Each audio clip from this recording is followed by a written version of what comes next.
क्या झारखंड मुक्ति मोर्चा में चंपई सोरेन कभी वापसी कर पाएंगे?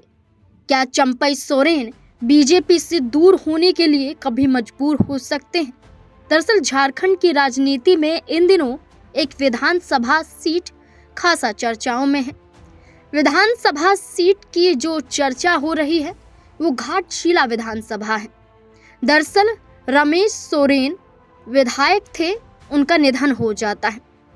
निधन होने के बाद ये सीट खाली हो जाती है।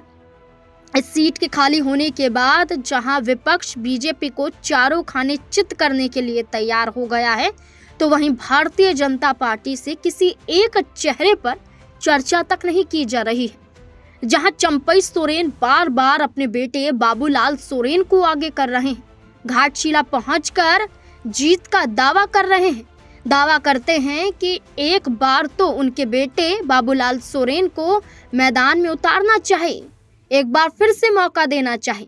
दरअसल आपको बता दें कि बाबूलाल सोरेन 2024 का विधानसभा चुनाव घाटशिला से लड़ चुके हैं, लेकिन रमेश सोरेन के मुकाबले वो चुनाव जीत नहीं पाते, हार का सामना उन्हें करना पड़ता है। लेकिन अब निधन के बाद सीट खाली हुई तो अब चर्चा है चंपई सोरेन के जरिए कि उनके बेटा ही चुनाव लड़े। बीजेपी ने इस चेहरे पर सहमति नहीं जताई है, तो वहीं दूसरी तरफ बीजेपी को चारों खाने चित करने के लिए विपक्ष तैयार हो गया है। जहां कांग्रेस पार्टी के जरिए इरफान अंसारी चंपई सोरेन को झारखंड मुक्ति मोर्चा में वापसी करने का ऑफर देते हैं। कहते हैं कि हेमंत सोरेन के पैर हम पड़ लेंगे, लेकिन आप झारखंड मुक्ति मोर्चा में वापस आ जाइए। तो वहीं दूसरी तरफ दो चेहरों को आगे किया गया है।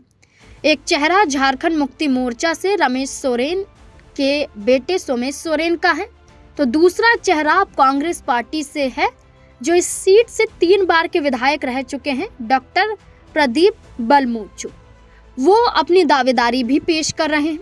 उनका कहना है कि इससे गठबंधन पर कोई भी असर नहीं पड़ेगा, बल्कि गठबंधन और भी ज्यादा मजबूत होगा।